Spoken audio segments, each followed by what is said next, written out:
Welcome back to the Pixel Den. I'm Dan, your host, and my co-host here is Seabass. How you doing, man? What's going on, guys? Another week, another time watching all these shows, all these movies. Let's talk. We have a lot to talk about, Dan. Yeah, totally. So I gave you homework last time. You keep giving me homework Yes. and recommendations, and yet mine are just like, you know, on the shelf in your back mind. No. Yes. Russian Doll Season 1. All right, so you did watch it. Yes. Should I tell the audience just skip Okay. 20 minutes if they don't want to spoil? If they want to watch Sure. it? I mean, it's been All right, out well, for about 4 years now, but yeah, so this will be, I guess, the spoiler section of it. So Russian Doll. To me, it's not a Groundhog Day show. No? Okay. Not to me. Okay. At least that was my impression of it. All right. This is my opinion, and everyone's entitled to their opinion. I didn't view it as a Groundhog Day because the rules for me in that universe seem to be very, very flexible, you know, in terms of the way the resetting of the days and, you know. Yeah, it's a fresher take on the Groundhog's Day model. Because things are different every time. Yeah. And things are aging. Like, it's not just constantly the universe is in sync. Like, you notice with the fruit and stuff. You had said that I didn't need to see season 2, season 1 standalone. I'm not so sure, at least from my opinion. Like, Really? There were a lot of things that for me were left unanswered or I didn't get. And I'm very observant because I knew this is one of those shows that you pay attention to the details. We should also, not to interrupt you, so just a real recap of what Russian Doll is. It's a Netflix show. I've been told on the notes that we should explain some of the shows that we're talking about. So essentially, it came out, I believe, in 2017 or 2018? 2019 it came out. 2019. Oh, yeah. So it came out right before the COVID, pandemic, right yeah. before the lockdown. Okay, Yeah. cool. And it essentially the trailer premise of it is that it's a Groundhog's Day where a woman it's in the middle of the night, in the middle of her birthday. And 36th birthday. Her 36th birthday. And it just kind of does the Groundhog's Day for the first episode where she goes through her life and then poof, she dies and then wakes up at the same party, repeats. But it's not Bill Murray, it's Natasha Lyonne from American Pie fame. and she's amazing in the show. She was phenomenal. And she also wrote and directed. Yes. It was basically her show. more or Yeah, less. essentially her I think show. Amy Poehler I saw in the Yep, credits yeah, too. she's part of it too. She was like an exec producer or something. Yeah. And same with the season 2. And essentially, it's just about her kind of figuring out what's going on, but it breaks some of the traditional Groundhog's Day-esque themes. Right. Because it's not just the single day. She's not dying on the same day. Sometimes she's going like a week. She can survive the day, basically. Although she definitely died in unbelievable ways. Yes. I mean, you got 10 episodes, and you got to figure out how to kill her 30 times. I thought it was funny how bees, it's I thought it was stupid. funny how she avoided certain deaths. Like, she was so scared to go down the stairs that she took the fire escape. That was actually pretty funny. But yeah, there are certain deaths that are I'm not so sure she would be totally dead from that. She could be injured, but I like the premise of the show where it's the main character is this bohemian character. She's not like Bill Murray, who's I mean, the whole point of a Groundhog's Day story is it's a jerk or a dickhead, and then they proceed to become a good person.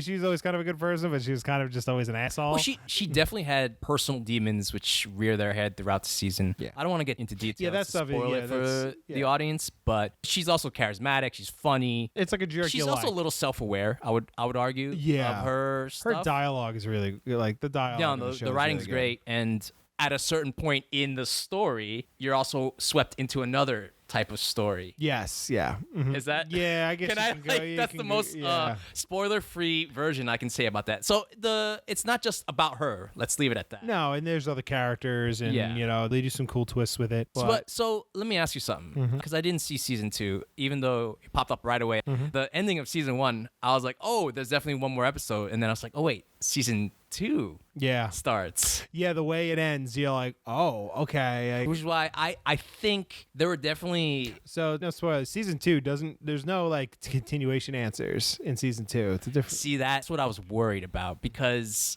Because I'm trying to figure out what loose ends. It's because I can't think of any loose ends that were in that show. Then again, there's I watched a it, certain 3 point years in the ago. story where everything it resets. Yes. Yeah. It kind of. Yeah. And it kind of, for lack of a better word, splits. Yes. What was the definite cause of that? Well, they explain that in the show. I think whatever. I feel like they kind of pseudo explain why that happened. The next season doesn't deal with. It's not a.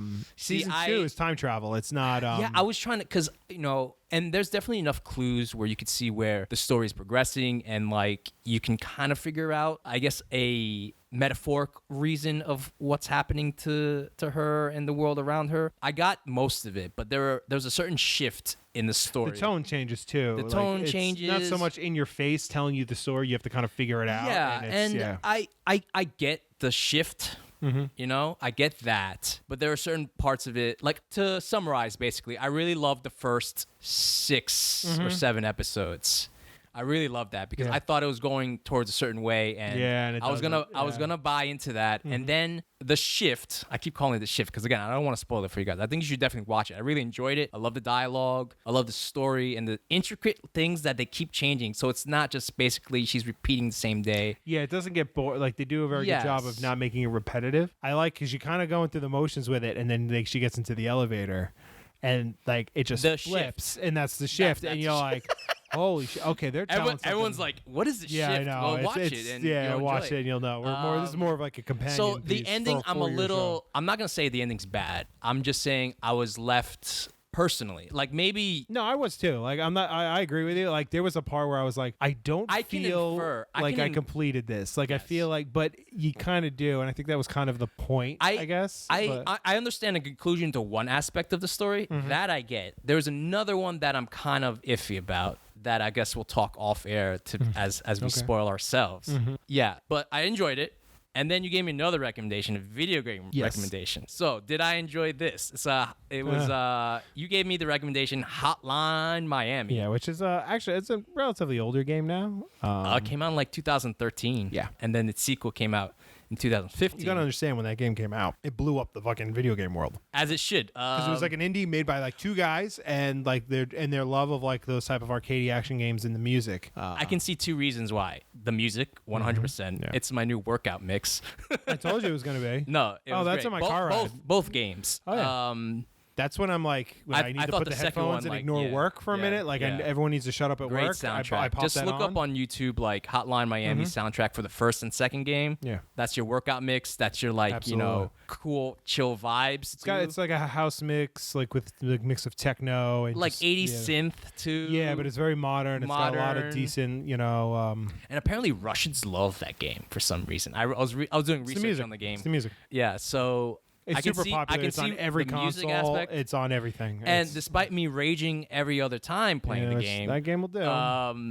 Because it's hard. It's hard. It's hard because it's not your basic shooter. Because Dan, help me out here. The game is set in like a frame. It's a top-down.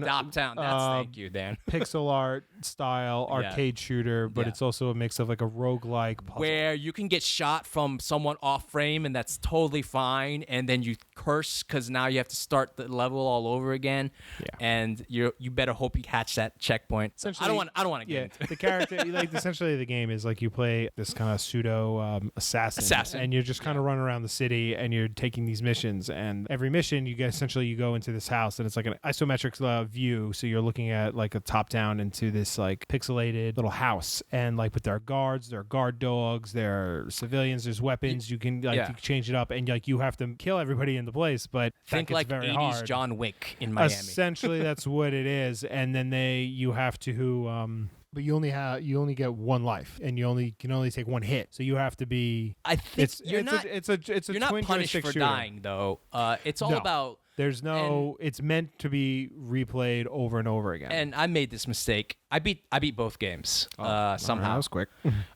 Somehow, because 2 gets really hard, like to the point where the major fan base was upset with them. So when let me ask you, that level that you said took you an hour, was it the docks? Do you remember at all? The docks. That was the level that took me an hour. No, the one that took it took me more than an hour. That initial run took an hour to play, but I think it took me like 3 or 4 hours of just sitting there trying to beat this one goddamn level. It's the one where you get the twin machine guns for the first time. It's like the revenge mission. You go and like that's that music Mob Coaster's like playing in the background. Oh, it's the demo. One. It's the level I showed you. That one took me. Yeah, like when 4 they're going hours. to the roof. Yeah, that It's hard. It's a hard game. It's not. It's up there with like Dark Souls. Be nice and calm, Sebastian. Be nice. I'm just getting flashbacks to like me. Oh, it's a rage game. It's Yeah. but the saving grace is that the loads are instant. So as soon as you die, you're back in it. Yeah, Like, it's there's like no sitting you can, there. You can definitely find your revenge very quickly, repeatedly, and repeatedly. Also, the hell with the dogs in that game. Well, there's that mask that I always use that made in the first dogs- one. Yeah. In the second one, it's you not there, gotta yeah. kill those dogs, Yep. man. And the mistake I made is it's intended to finish level fast. Yes. I took my fucking slow ass time. Yeah. That's why I so kept getting like everybody Cs, does you know? that, and then you get like horrible grades, and it gets harder. Yeah. So the There's faster a hard you mode get, too, which is like yeah. talk to me in like 2 years when I'm bored. Exactly. That's like the point of that game is like to get in quick and get out quick. But people like because if you stop your momentum, that's when like the game gets really hard. Yeah. But I told you it's a great little No, indie it was game, it was man. it was a lot of fun. I despite me raging a lot, I Yeah. definitely enjoyed it. I love the puzzle / shooting aspect of it because like a lot Yeah. of shooters. There's some It's clones like- out there too. Some other games have come out since then. There's one that takes place is very much like a John Wick type game. Super hot. Well, not Super Hot. Super Hot's a different game. No, that's a lot of fun. Super Hot is a fun game. Where is it? Came out. Ruiner. Is Ruiner? pretty good. Yeah, For all Ruiner's platforms or same system, but it's not pixel art. It's modern graphics. Okay. It's like a cyberpunkish style. So you're kind of Okay. you're not in Bangkok. You're in Regkok, right? You know that's the name of the city. And like, yeah, it's essentially it's a top-down shooter, just like Okay. in Miami. But that one is not as polished. The soundtrack is not as good. But if you're kind of tweaking Itching for for, more puzzle type shooter of game. Hotline Miami top-down shooter stuff, Ruiner, you should definitely Yeah. take a look at. No, I mean both of your recs. I think I even have a copy Yeah, of both it, your recommendations, your homework, I did and I enjoyed. Mm-hmm. have- I'm actually glad you did it. Yeah, no, of course. I want to add 3 things to your list whenever you can get to it. Yeah. Obviously, our schedules are very different. One is a show on HBO. Mm-hmm. Its second season is wrapping up soon. It's called Industry. That's actually on my queue to watch. Great. I've seen the trailers and I'm Great. like, this seems like something I could definitely be into. Great, because the past episode this past Monday, because it airs every Monday, I will actually watch it live. Who would thunk it? Was awesome. And I think the second season has been revving up. I think it's better than the first season, actually. But I think you will enjoy Industry. So I'm glad that's on your queue. And the next show I wanted to see is, it's funny because one of the actors in Russian Doll, the guy that played Mike, the redheaded guy, that basically slept with every woman. that Yeah, he- yeah, the dickhead, yeah. Mhm. I was like, where have I seen this guy before? He's in a bunch of stuff. He's a character actor. The He's in a one lot. thing I definitely remember him from is The Nick. Have you ever seen The Nick? I loved the Nick. Awesome. I Okay. got really sick one. I'm like, surprised we haven't talked about that. That game, I remember that movie. It's not around anymore. But the Nick was a Showtime show.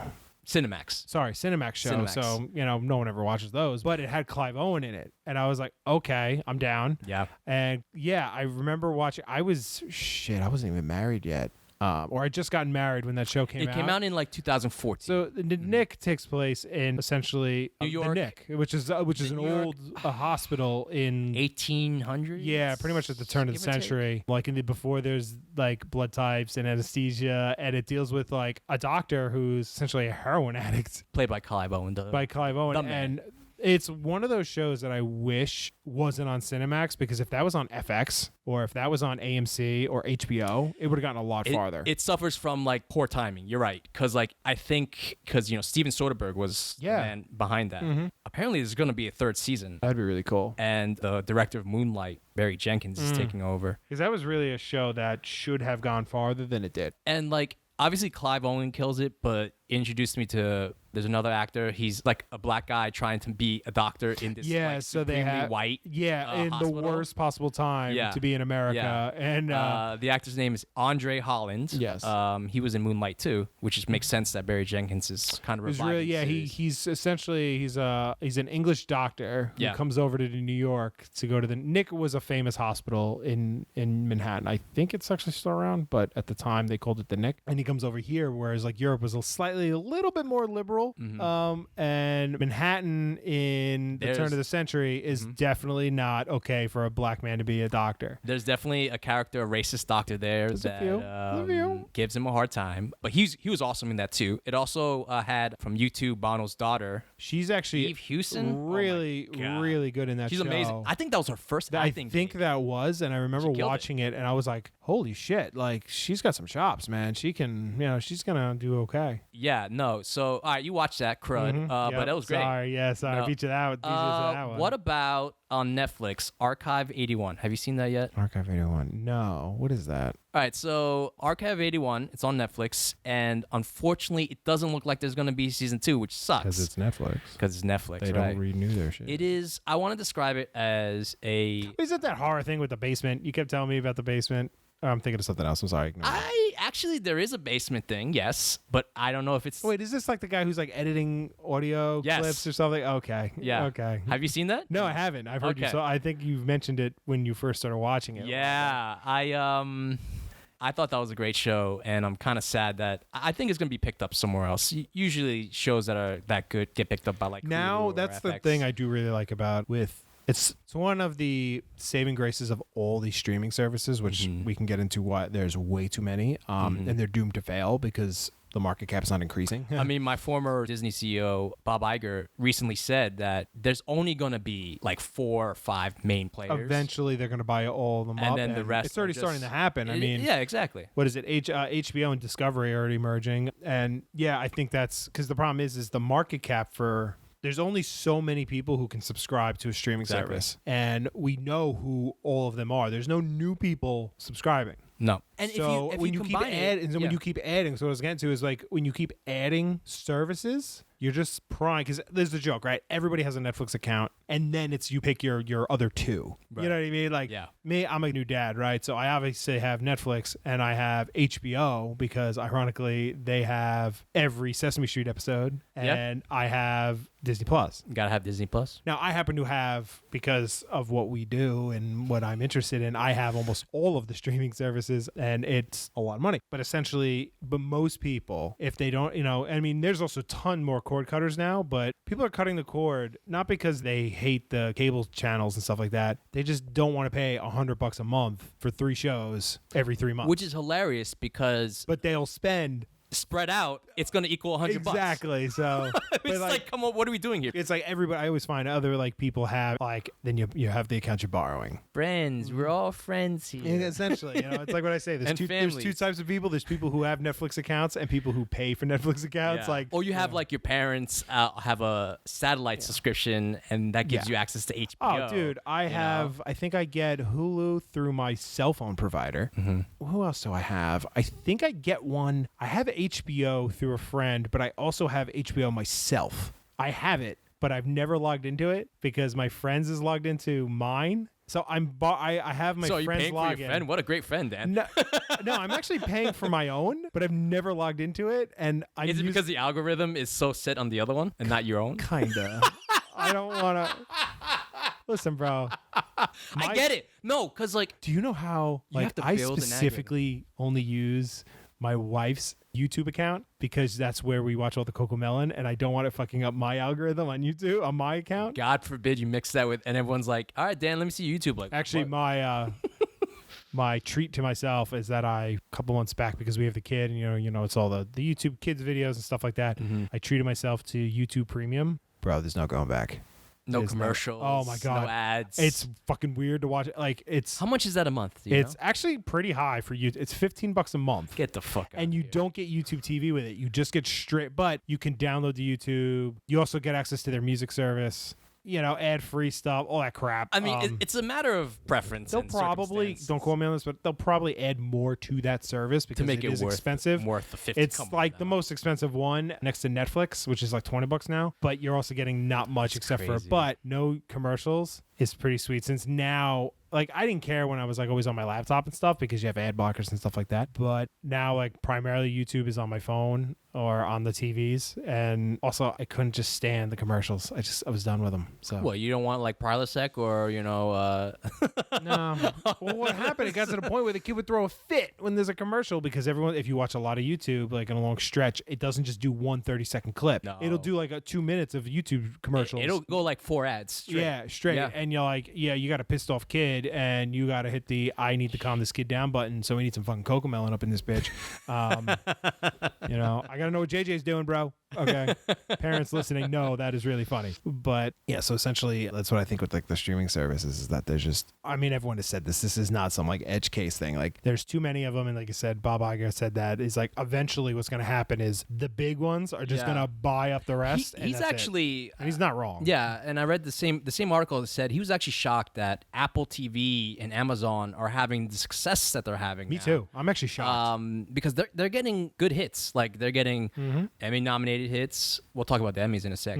They're getting big budgeted stuff. Obviously, the Rings of Power, Lord of the Rings. Well, that's stuff like the came thing. out. Like I laugh when. I mean, Amazon's got Amazon money. They just print money, so they can. Bezos money, so baby. the fact that they don't have more hits blows my mind. Because I think like when Game of Thrones was at its peak, the myth is that Bezos went in and said, "Get me the next Game of Thrones," and they just went and bought a bunch of IPs to stuff, and most of it never got made. Like I know I was originally really excited, but they canceled it. They were going to make the Dark Tower series by Stephen King into a show, and that is some of his best writing, and it's a really good story.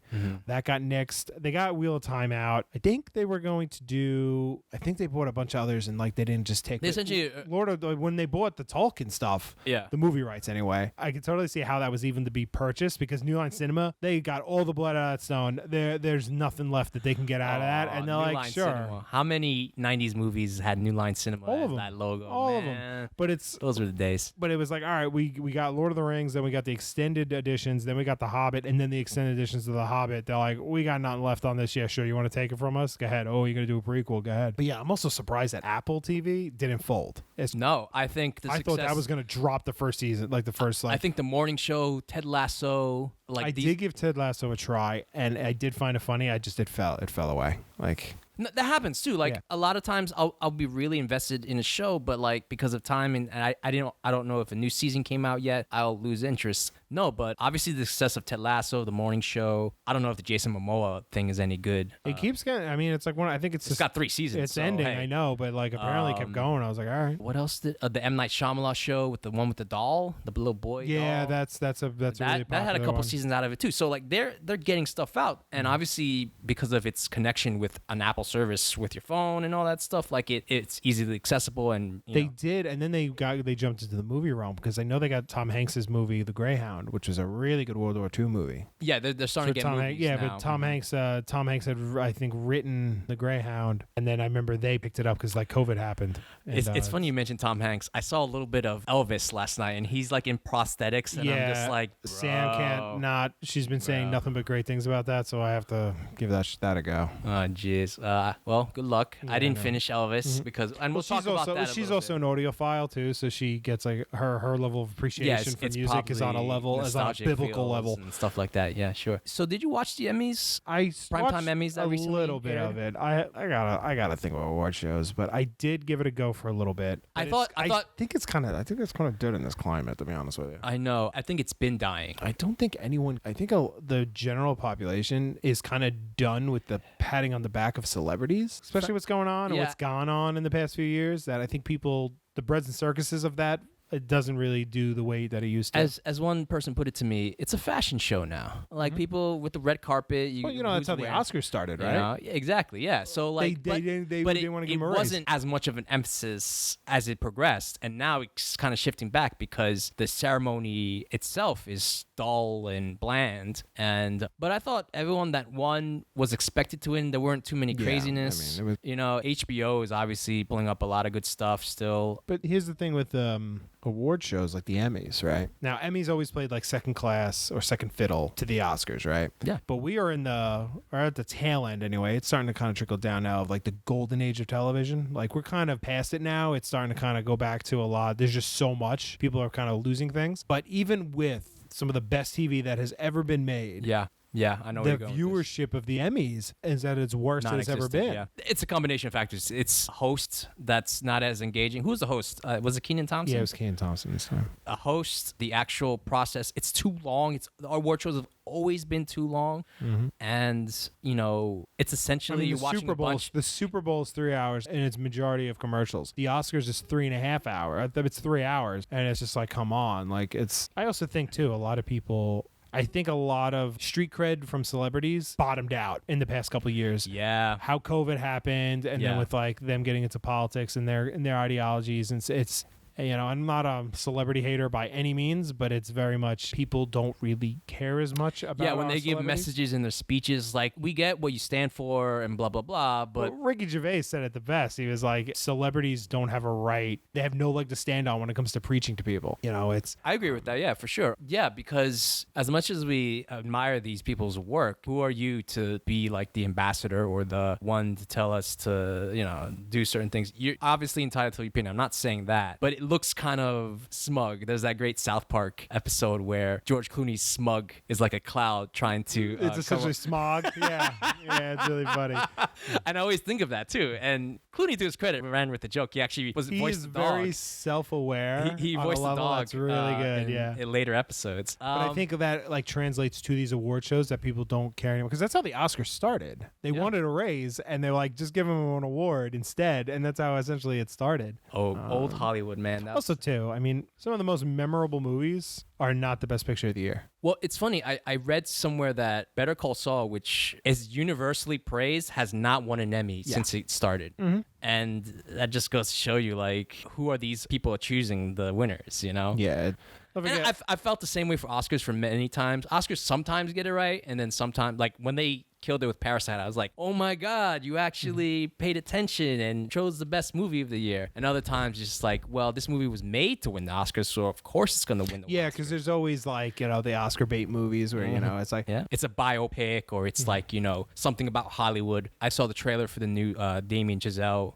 How you say his last? The guy that did Whiplash and La La Land. Yes. That guy. Yes. His new movie. And I'm like, oh, this is Oscar bait 101, you know, Yeah. with Brad Pitt and Margot Robbie. Oh yeah, Babylon you're talking about. right? Babylon, yeah. The trailer just dropped. Although on that one. the jazz music kind of, I was hits. with it. It I was hits. It with hits. it, I man. got you. I was like, okay, I'm going to watch it, whatever. Yeah, but no, Emmys and award show in general, it's a dying breed, and I don't have a desire to watch them anymore. I mean, I'll check the winners, but I remember, dude, when the Oscars like It was came such out a when I big was a thing. kid, it was a big deal. everyone wanted to watch it in the household. Yeah. It was like a big event, and then because you got excited, you were hoping for the movie you liked, and you know. I remember one year I went to an Oscar viewing party. They had those still. They still have them, but yeah, I remember a buddy of and you ours do, goes like, to a one poll. every year, Yeah. and like the poll, and you do that, Yeah. you know. But I won one year. Yeah, no, that's definitely what's going with award shows. I think it's a lot of different things. Also, since there's so much content now.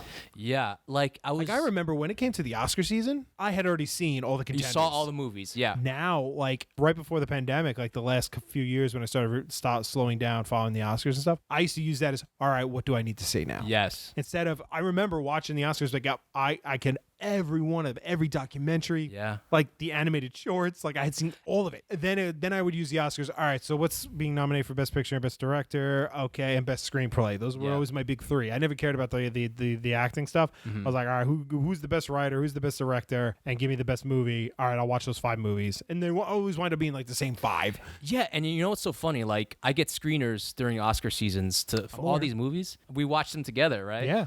Anyway, I Actually, get screeners. some of them we did. Yeah. We actually did, yeah. Yeah. And even though I get all the screeners for all the movies that are being nominated, I don't have a desire to watch all of them. Yeah. Even though I could argue, I that can also make could us be time. getting older too. Like, Yeah. our tastes are starting to kind of be cemented and in when now. you see the same old, like you said, Oscar bait movies and the same old type of, it just doesn't ring as like a desire to watch them anymore. You know? Oh, it's like because there's so many movies where I'm just I don't know why I have to see another biopic. Like I'm getting so tired of biopics. Even though That's what I'm actually excited about the Weird Al biopic because he's making fun of biopics. It looks fun. Like when I saw the trailer, I was dying laughing, and I'm like, So okay, I here we go. don't know the history. Did he actually go out I with don't Madonna? think he did. I don't think he Or ever is that just did. something that they're doing for the movie? Like, I think that is I something was they so did for- curious because I actually asked my brother. I was like, I'm not gonna lie. did he? Did he? I totally Googled that shit, and I couldn't find it. Like, people were like, did he really? Because I'm like, first off, I'm like, because I was watching the trailer, and I'm like, oh, cool, because I was like, you know, Daniel Radcliffe is playing fucking Weird Al. It's going to be great. And then, like, I'm watching the trailer, and I'm like, wait a minute.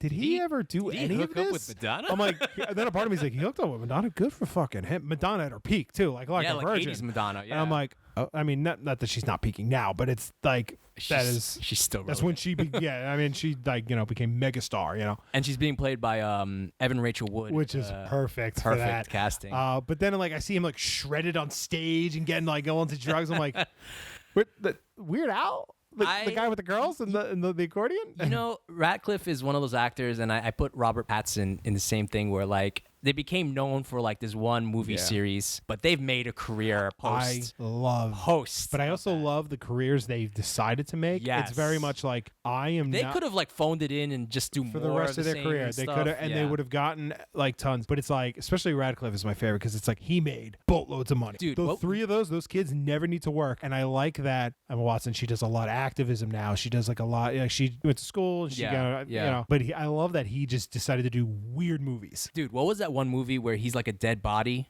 Swiss Army Man. Yes. It's like batshit crazy. Like, And then another one where he's like getting horns. What? I think it's called Horns. Horns. I saw. Yeah. I watched that with Sam. Yeah, I read the book. Wild, wild It's choices. weird, but I'm digging. but I love it because it's like, all right. Same thing with Pattinson. I mean, he's doing those like. And he surprised me because he even said publicly, he's like, he should never did the Twilight movies and all the other stuff. But like, he was one of those guys, like, talk about the self-confidence to know, oh, I did Twilight. I'm going to do real movies now. I'm going to do the stuff. And, oh, people don't think I can act? They think I'm just a pretty boy? Fuck you. Here, let's go. And, like, he did a Nolan movie, man. Like, it's like, you know. He did Nolan movies. He did Lighthouse. He did. Lighthouse was, I love What was that one?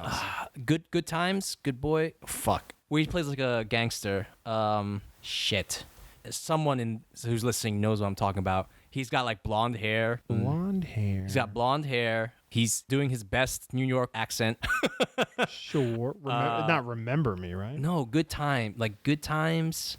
Good Time. Good Time. 2017. Good Time. Yeah. I mean, also don't forget, he's now Batman. and a good Batman. I enjoyed the A most very good recent Batman. Yeah, he's so that's what I really like when you start to see like that kind of like what actors do and that kind of stuff. Yeah, like I think Radcliffe, Pattinson, and others are breaking the mold of what they were known for and continuing their careers in a I mean, very even like interesting Jennifer way. Lawrence, like you could see her slowly going down that path with like the Hunger Games stuff, and she's like, oh no, let's slow this down. Let's do Silver Linings Playbook. Let's start doing some of these other stories. You know, I know she just had a kid, so I guess she's taking a break from acting because I haven't seen her in a lot of the stuff. When she comes back, she's kicking down the door. Like it's Yeah.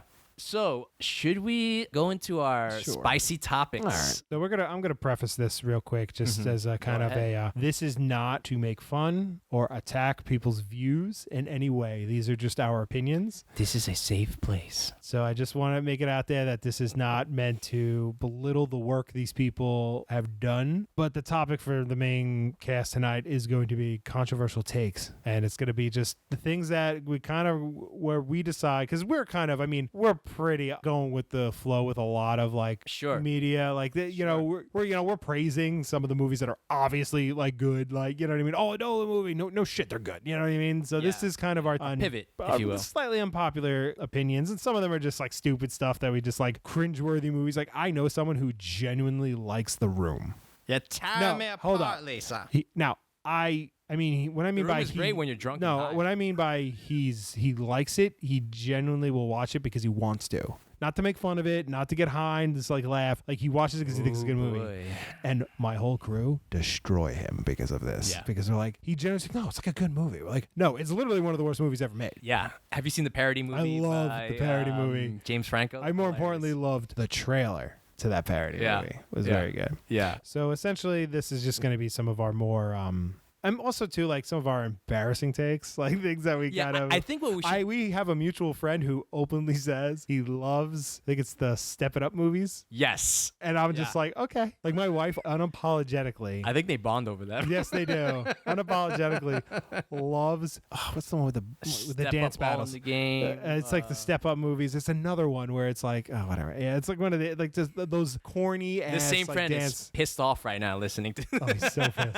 He's like, you don't know the titles? What's wrong with you guys? Yeah, I know. He's like tweaking bad. So why don't we do this? Why don't you pick some of my bad takes, and So then I- I'll pick one of you. So I was thinking that. So this is the problem with me and you is that We agree too we kind of agree because like. Okay, so you think this is a cringe movie, and I want to disagree with you. I do not think this is a cringe movie. I think this is actually a tentpole of the genre, Wow. Okay, which one? The Fifth Element. Yeah. Okay, I do not think that is a cringe movie. Nor do I, but many people do. I know people hate that movie, but it is one of the only science fiction movies that's not Star Wars that people know about. I think for better If or it's worse. not Star Trek or Star For Wars, better or worse, I guess. it's something that's new. Like, it's not sitting on a franchise here. I'll do another controversial take off of that. I think it's Luc Besson's best movie. Yeah, better Yeah. than The Professional. And I'll tell you Yeah, why. I agree, Because I actually. think as that movie has aged, The Professional, Well, okay, so here's the still has problem. moments. So here is the problem with that glorious director. I love his work, but he is, I think, borderline a despicable human being because I think he's a pedophile. yeah, I think we've talked about this, so we won't get into Yeah, too we're not much gonna detail into it. about Luc Besson. But it's like, fucking bro, come on, man. Yeah. But it's like, yeah, there's some stuff. focusing on just the There's movies. stuff in The Professional that does not age well. Yeah, and especially kind with of Natalie even at the time it didn't age well. Just people kind of just like, No. okay, he's French, but it's like, no, not French. Now, French does are that not movie monsters. is that movie still entertaining and still has moments like Gary Oldman, who's in both movies, by the way, kills it in both movies. Well, it's Gary Oldman. Let's It's be Gary honest. Oldman, yeah. But for me, The Fifth Element, if I'm going to choose between watching The Professional 10 So, I times will and The watch- Fifth Element 10 times, I will watch The Fifth Element. So 10 me and my times. kid, when he was first born, what I call Hell Week, is when you bring him home and you're a new parent and you have no idea what the fuck you're doing. They literally just hand you your child. And they're like, here you go, have fun. And you're like, whoa, wait a minute, there's no fucking manual. Yeah, so, and I got the night shift because she needed to sleep. And BBC was just playing every night at like 3 o'clock in the morning, The Fifth Element, and me and that kid watched Fifth Element every day for like 2 weeks straight. I like your kid's education in movies Yeah. already. So that was essentially, but as a kid, I loved Fifth Element. So I don't think that's a cringe movie. Also, you put like Ace Ventura. No way is that a cringe movie. That is a comedy classic. Some of these on here, I again, do agree with you. Like the cringe movies are cringe for others, they're not cringe for me. Billy Madison is one of my most quoted. I quote that a lot. I know you do. O'Doyle rules. How many Oh times, my Dan, have I God. said O'Doyle rules? Enough for me to block it out. But yeah, okay. So you don't think it's cringe movies? So I don't think we're gonna dispute that, and we won't fight off of that. So let me go to you. Oh boy. All right. So Baz Luhrmann is lost on me. That's what you wrote. 'Cause- but let me let me preface this, guys. So when Dan and I chose the topic, we decided let's make a list so we can refer to it, not like have to think and waste time while we're on podcast live. So we wrote down the list, and now we're just picking off each other's lists. And Dan hilariously wrote Baz Luhrmann is lost on me. Okay. Explain, Dan. Explain to the audience. Okay, so, That's so funny. okay. I am aware. I have seen his movies. Yeah. Moulin Rouge. Yes. Romeo and Juliet. Ballroom Yes. Dancing. Australia. Australia. And now the most recent Elvis. Okay. Why does every one of his movies seem like it's on fucking fast forward? Okay. That's his style, man, I guess. So that's the thing. I'm aware it's his style. I don't think he's a bad director. What kills me and here's the thing, as I know Moulin Rouge, people revere that movie and I liked love it it. a lot. Yeah, I still do. I kind of couldn't finish it. Yeah. Okay. And Well, I just you also don't like musicals. yeah, so I'm. it's kind of this like is a- what I am talking yeah. about. Is like it's lost on me that I don't think he's bad. It's just musicals does nothing for me.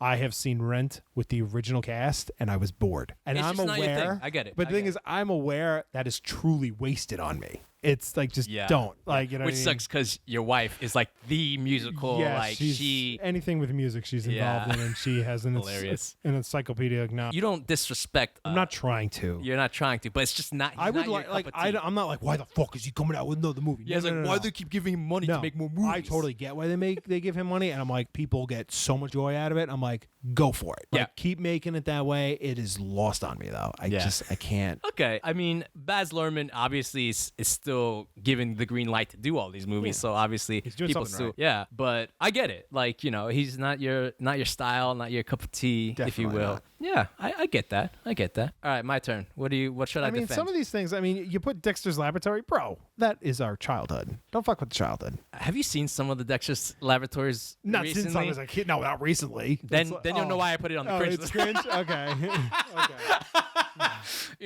I do quote Omelette du Fromage a lot, but the reason why I put it on the list is because I recently saw certain episodes and certain, like, especially with his sister Dee Dee. I was like, damn. Yeah, he's really cruel to her. Now I think about it, he keeps calling her stupid and stuff. That's not okay anymore. So that's what I put it there. Okay. It's not too bad, and obviously I will still defend Dexter's Laboratory. Like you said, that was a big part of our childhood. But man, looking back at certain, and you get this a lot when you look back at movies and TV shows that you watched as a kid, you're like, I must have loved this, but as a kid, I watched but it. now, I was as a kid. I love it. I used to watch it all the time. Yeah. You know, I love that show. yeah. Especially in the summers and stuff. That was great. So to kind of skip you, I'm gonna just double back on this one because I agree.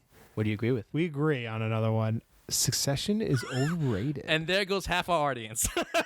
Didn't it just win like an absurd amount of Emmys, dude? Like, okay. So go ahead. all right, now, I have to hang defend on. myself. Not to cut you off real quick, just so the world knows, I have seen one episode. I saw the first season. I watched one episode of it. I'll preface so my statement of why I thought Succession is overrated because I've only seen one season and I didn't feel the need to go back to it. Now, and this happens a lot, not just with Succession. It happens with a lot of shows that are overhyped and like you gotta see it. It's so incredible. The acting's amazing. It's like must see TV. Blah blah. I thought the casting was great.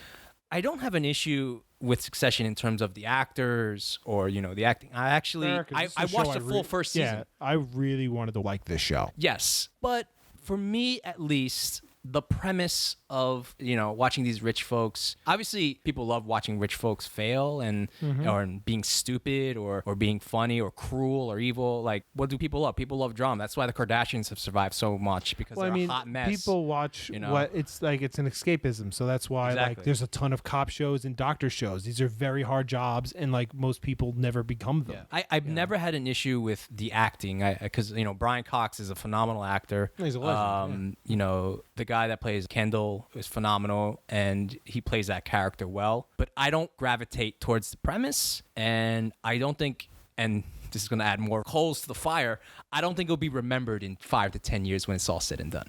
Not like, say, The Wire or Breaking Bad. Oh, it's definitely not on that level. No, I because give you that. honestly, and people barely talk about Mad Men. I think and that was something. one of the best I shows think ever something made. similar. Now, granted, they're getting back their cred with House of Dragon doing so well. Like Game of Thrones, like we mentioned this in other casts, where like no one was watching that in the pandemic. No one was Yeah. rewatching that I because, like think- in pandemic, you're looking for stuff to watch and you rewatch some of your favorite shows. I remember I watched The Wire again, and I remembered how awesome that show was. Yep. But no one was gravitating towards. I didn't hear from my friends, my trusted friends. Oh, we're that- going back to it. Game Yeah, of yeah. Thrones and blah blah blah. I didn't hear anything of that. The same thing I feel like will happen with Succession, where it was super hyped in its time, much like Game of Thrones. And then when it's all said and done, 5 or 7, another show will be, and you won't go back to it. That's why, and I just can't stand hateful actors because these are cruel. Well, and, yeah. and So messed up people. And at a certain point, you gotta have like a balance, and I think it's too much on one side of like the. you everyone's out need a get- moment to yeah. breathe of Yeah, that. exactly. Like you have to find even You have to have a counterbalance, and I think there is, from what I've known and what I've told. Again, I don't catch up on the recent seasons, so maybe there is some of that counterbalance. But I think still at the same time, there's a cruelty and there's a lack of character change. Like everyone's an asshole in this industry. Everyone's out to get their own and blah, blah, blah. And then it's loosely based on the Murdochs too. Yeah. But yeah, well, my thing. what is my draw? What is my continuous draw to it? I actually agree with you because I think the writing was actually really good. No, like, again, the acting, baseball writing's scene great. in the first episode is amazing because it's telling three With the different help stories. and everything, it's It's like telling multiple spot on. stories at Spot once, on with and the I metaphors. loved it. Absolutely. However, I agree with you. The reason that kind of put me off on the show was it's like, fuck these people. Like, I want to see them fucking fail, but I don't really, like, I'm uncomfortable, like, understanding these people. So, like, a prime example was, this is also what killed me. The show is going on for a while now. There's multiple seasons of it. And I see that they're adding like guest stars, Yeah. like Alexander Skarsgård. You know where that's and going Adrian now. But Brody. like what I mean is like the initial premise, and this is my problem with Breaking Bad too. The initial premise, if I had watched this when it came out, I think I probably would have carried me a little longer, but knowing there was multiple seasons kind of kills it for me. Because the initial story is that this billionaire media mogul is he's retiring, and you know he's sick, he's dying. So he's gonna leave it the whole empire to his son. Because he's a fucking psycho who doesn't and decides he's going to keep it going and hide that he's sick. That's the initial premise of the show. And it's Brian Cox, so you're like, Okay, I'm sold. phenomenal. Why the fuck are there 5 seasons of this? Like, eventually, so this is what happens with TV shows is like they'll have the initial, like, watch the last season and look at the characters and watch the first season. Yes, they are different and they're supposed to be because there's Character arcs. you tell me the difference between Sansa and fucking Jon Snow at the end of the show. Tell me their characteristical differences, opposed to season 1 where you can blatantly see they are very different people with different motives, different personalities. All shows do this, not just Game of Thrones. Every show by the end of that season, what carries you is that you like certain characters, you get invested in them, and that's the whole point. But essentially, so it's like with this, it's like, cool. So this old man is dying. He's sick. He's got dementia, whatever. But he's in season 5 and he's still running a multi-billion-dollar media empire. Do you understand the toll that takes on a human being? Like, come on. Like, it's like, that's what killed me for me. And plus, too, like, I would have put up with that because the writing is really good. What killed me was, like you said, you don't get to catch your breath of hating these people. Yeah. I couldn't deal with it. I watched a full first season of it. Like, Russian Doll is a prime example. You don't like her at the beginning of the show. I liked it. I mean, I liked it. But, like, this is, like, that asshole friend of yours. Like, this is that friend that you hang around. She's a little snooty, yes. And, but, like, goddamn, she's so charismatic. But that's my point, is that as you're watching this, like, in real, it's like the Friends she thing. draws you in. You know, it's like the Seinfeld thing. Like, everyone hated the last episode, but people are like, no, these were assholes. Yeah. You just like them. But if you had to deal with these people. Some parasocialness going on. Exactly. So, very much so with, like, Succession, I agree with you, where it's like, it's very much that. And I know a lot of good friends of mine, they love that show. It is must-see TV for them. My brother watches it religiously. My mother, of all people, watches it religiously. Love it. But I could never get behind it. Everyone I know. And they're shaming me a little bit, Dan, of not watching it, much like the Cobra Kai. But No, Succession, I get. Listen, Cobra Kai, if you shame me of not watching you stay Cobra strong. Kai, There's let's no Cobra Kai with reevaluate this our group. friendship. There's no Cobra Kai in this friendship. No, like, come on. I'm glad you're watching it and you're enjoying it, but no thanks. Okay, and let me be. Leave me alone. So what you got on my list? Would you prime on my list? Okay. I'm a little shocked here because you have a wife that loves the stories. Harry Potter films, yay or nay? Ooh, okay. There's a lot of Harry Potter fans that are listening. I'm aware. Shout out to our fans in Brussels. Sure. Yeah. So here's my thing with the Harry Potter series. The books, love them. I think minus some of the things that J.K. Rowling has come out with personally, I think her art speaks for itself and as it should. Those novels are amazing. And this is important to me is it got so many people into books and reading that never would have. Yeah, that's a good point. Do I think greater it's good. I don't think it's 100% original storytelling, but I think it's a really good story. We can go back and forth a million times on the endings of the books, how she got afraid about Harry Potter, the whole whatever. But essentially, I remember. Now, this was not my first book series that I fell in love with, but this was one of the first times when I was reading those books that I was upset when the books were done. All right, so I have a deep appreciation and love for those Harry Potter books. My wife is a Harry Potter fanatic. Oh, yeah. On all levels, but she, we're excited that we get to. This is probably going to be the first chapter book he gets to read with us. Oh, nice. So I remember reading the first one in school. The teacher read it to us in class, and then I remember reading the second book on my own, and it helped, and that was also a perfect time for me because that's when some background. I didn't learn how to read until I was in the 8th grade. Yeah. So that's when Harry Potter books were starting to blow up. So it's it has extra meaning to you. Extra meaning, right? So, and it's I was reading other books at that time too, but those books I was making a point. Those books are hard reads, so they take you from not being able to read to being able at a college level in a year. Yeah. So with that said about those books, the movies, Dan. The movies are not good. None of them. I was super hyped when they were announced. Now, mind you, you're talking to the guy who, day one of book release, he's on it. He's reading it. Yeah. Actually, it was the first book I ever pre-ordered and used Amazon to buy a book.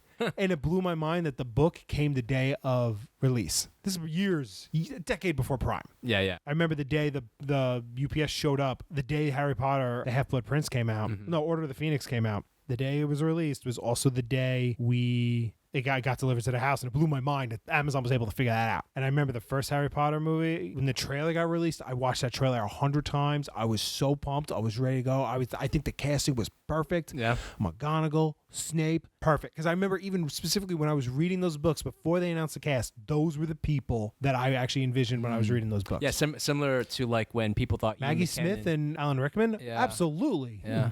Very similar to when Ian McKellen was chosen for Gandalf. Everyone that knows Lord of the Rings books were said, yeah, and I was in it too. I'm like, yep, yeah, for that's sure. the guy. That is fucking Gandalf. Yeah. So you don't like any of the movies? Not a fan of them at all. None of the ones. None of them. Even the Alfonso Cuarón one, Prisoner of Azkaban. I liked that. That one was actually my favorite of the books, and what I liked was they showed a cool castle. He did some really cool stuff with the landscapes, but essentially I think now there are people who love those movies and go ahead, love them. Yeah, but. And this isn't I'm not that guy that the books were better. I do not believe in that theory. I never will. It is hard, folks, to adapt from a book. It's borderline impossible. It is so hard. Come on. Dune came close. The most recent Dune. Yes. But that's my thing is I'm not one of these, the book is so much better. You children must read the books. Fuck that shit. No, because the books are never going away. You can get to the books. Yeah. Not everybody likes to read. Not everybody has time. Sorry, most people don't have time to read 7 novels. Yeah.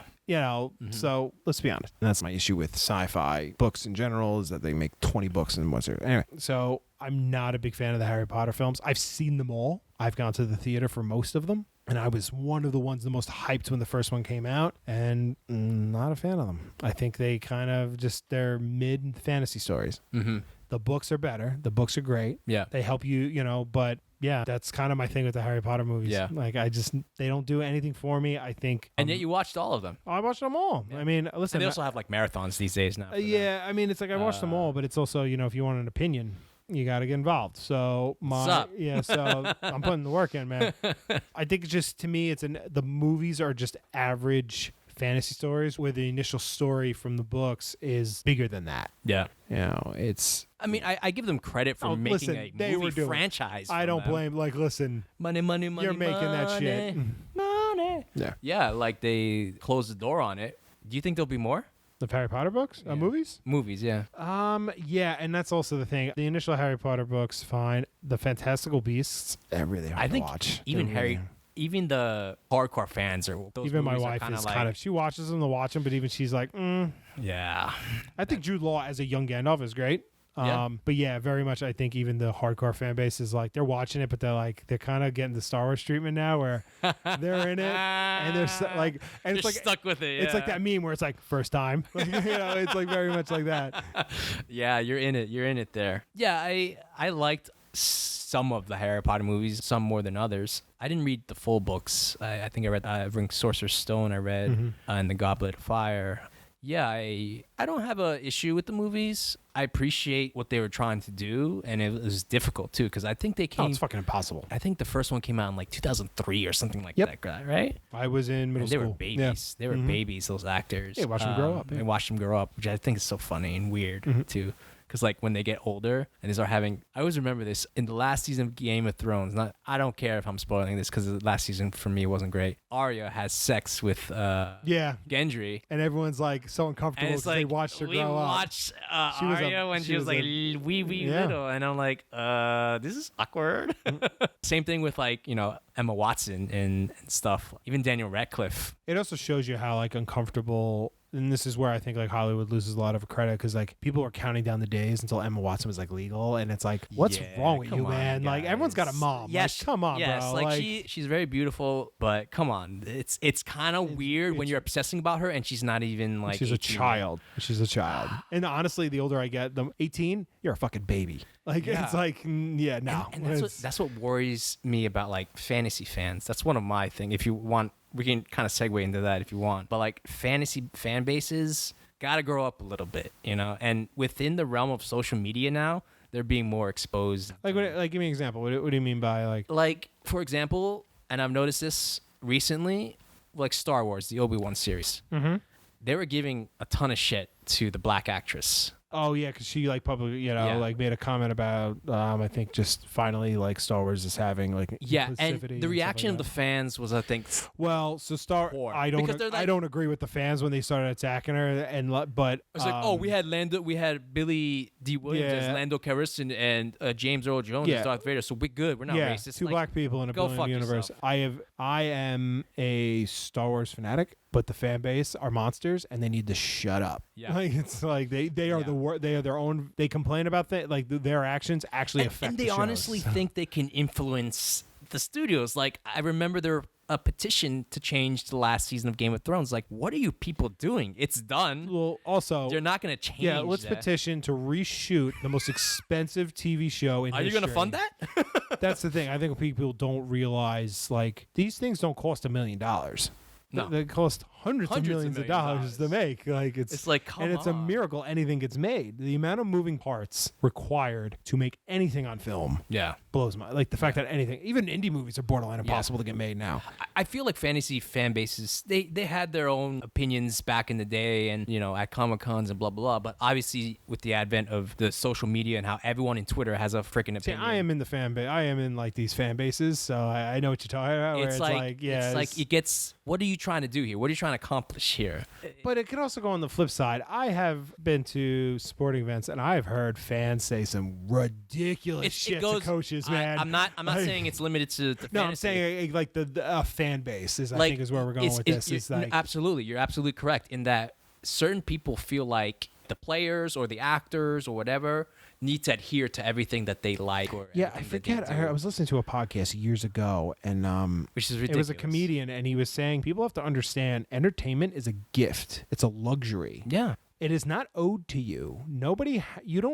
You're not owed anything watching this stuff. You Yeah. pay, like yes, it's like you paid money to be entertained by such and such. Yeah. Well, there you go. If you don't like the product, go get a different one. No one's forcing you to enjoy these things. exactly. Like you pay pay-per-view for a fight. The fight sucks. Well. Too bad. I mean, they You pay tried. for it, yeah. I mean, that's what you it didn't know is. that I mean, going in, and it's you like got when what you people got. heckle comedians. It's like stand-up comics, and it's like, why? I get it. You're drunk and you're being stupid, but it's like, why would? All right, you don't like. wife's name out of your. Oh yeah, stupid shit like that. Where it's like, yeah, But that's actually a little scary. That kind of opened the door of like people saying, "Well, what's to stop someone in a normal comedy show?" we'll go talk slap? to any professional comedian, and they all talk about people have rushed the stage before. Yeah. Jim Jeffries, it's the famous video of him getting punched in the face for making a stupid joke. Because Like, what comedians like to do, they like to rag on people in the that's audience. their job. Yeah, exactly. You know, people take it personally, and people take it like too far. I mean, it's I think, like I said, with the whole like the Oscar thing and like Chris Rock getting punched in the face, but by Will Smith and like stuff like that. I've heard people say, "Well, he was just defending his wife." I'm like, from a man doing his job on a public forum. It's like, shut up. But most people kind of, I think, like generally be like, why'd you do that, bro? Yeah. You just killed the vibe. Like, for what? Nobody thought your wife was insulted. And for the record, coming from someone who has a very rare and life-threatening autoimmune disease. She could shut up about their fucking alopecia. Fuck off, okay? Like, you are a beautiful woman, and you will be beautiful with or without hair. Yeah, Okay. yeah. So the people with real autoimmunes, shut up. I would love to figure out. Get on my level. Yeah, bro. the psychology of, because it's. Well, I think it's it's the disassociation. Like, anyone has that. Like, anyone who works in a particular group or is their social circles, you automatically get into a bubble. You don't even realize it. I know. And celebrities are in the best one. Are they still Scientologists? The Smiths? Were they ever? I never knew. They were. They were? Hardcore. Well, that fucking answers a few questions. Hardcore. I don't know if they still are. I mean, are you kidding me? Will Smith and Tom Cruise were best buddies back I had in no the day. idea. No shit. Yeah, I don't, because that would explain a lot. Obviously, if they still are, because that's a whole cult on its own. But Yeah. still though, Care still what though, you call a cult, bro? Because I mean, talking snake. I'm just saying. Catholicism believes in a talking snake. Okay, it's like, I mean, not that I'm a Scientologist. Apologize. I am not. I think those people are fucking we'll just say that religion is complicated and leave it at that. very. But yeah. So it's like, all right. So what? Chris Rock, who is honestly, I think, one of the greatest stand-up comedians to Oh have my ever God, lived. people. You go on the stage Zoomers do, and you the Zoomers do not know how slap him in the funny face. He was on still the is. Oscars. Like, I think it was very much just like a bubble life. He's like, it's Will Smith. You know, he has this curated persona that everyone loves. You know, it's like he's Didn't curse in raps and Yeah, stuff exactly. like And he that. was very good. To his credit, he is a very good actor, and he was a very good musician. I think he's like one of the first rap artists to get a Grammy or hip hop. I think he's like on that list. Like, but it's like, yeah, that all goes down the drain because you. Come on, like, you know what I mean? It's Yeah, and I feel like lately fan bases all across, not just in fantasy, but in sports, are taking it too far. I think the pandemic obviously heightened everything because everyone was like closed in and everyone stayed home. Yeah. Now and then everyone got cabin fever, and then the first time they're out, like I remember at a basketball forget how they game, act. Yeah, a basketball game, someone spit at one of the players. it's like, come on, man. It's like, what kind of attitude is that? And people are throwing bottles at players now too. Like they never used to do that. Yeah. Yeah, people are wild now. Not to say that they weren't back in the day. I'm sure people have said much worse things. I mean, listen, But it's more exposed, I would say, with social media. Everything yes, is like you see it more out now, in the open so now. Absolutely, I think it was always Instead of like there. you had to be live to see or hear it. Yeah, you always like. There's video of it Because now. you always notice, like, you never, when you're at the bar, you're hanging out with your crew, right? You never hear, yo, bro, you should have seen last week.